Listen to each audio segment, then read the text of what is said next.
Ilusat kevadpäeva, armas valgusolend ja tere tulemast Valguse kanalile. Mina olen Kaia-Liisa Reinut, nagu ikka. Ja täna me räägime sisuliselt peaaegu samast asjast kui eelmine kord,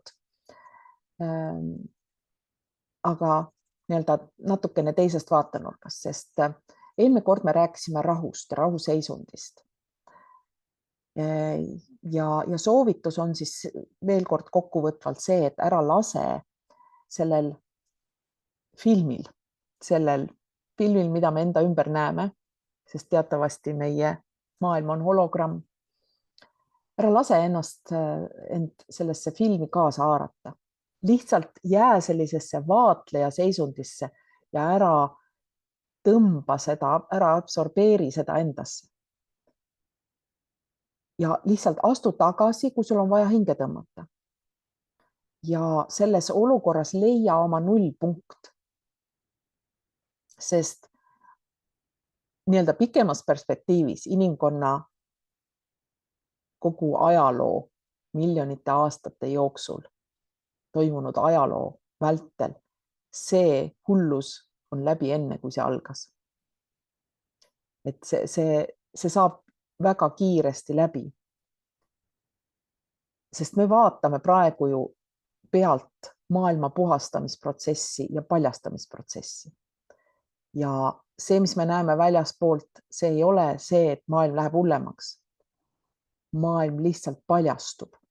See maailm muutub meile nähtavaks, mis on kogu aeg olnud. Ja sellepärast see rahu tunne ja armastuse tunne, millest me rääkisime eelmises videos,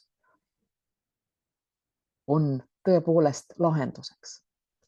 Ja sest kui me liigume 3. dimensioonist 5. siis mis selle 3. dimensiooni põhilisteks näitajateks on? Hirm, paanika, puudusteadvus, viha, siis kurtmine, usaldamatus, kõrged emotsioonid ja nii-öelda tarbimine.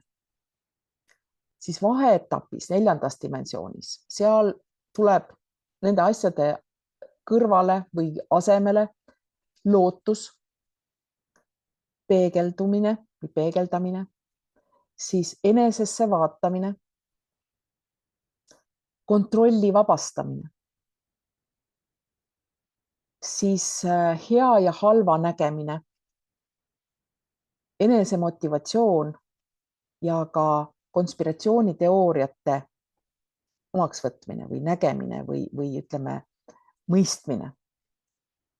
Ja kui me jõuame 5.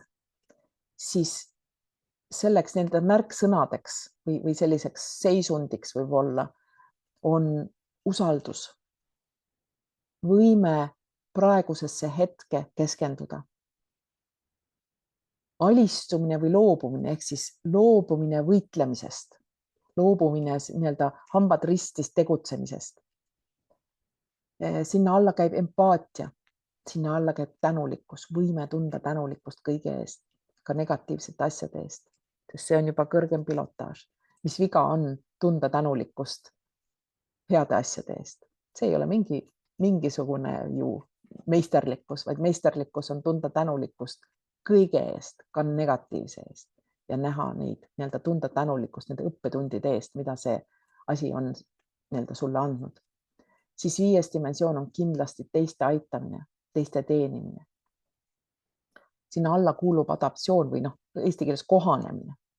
Sinna alla käib loovus ja sinna alla käib võimaluste suurenemine läbi selle kõige. Nii et ilusat päeva sulle ja järgmiste videotega juba jätkame. Kohtumiseni!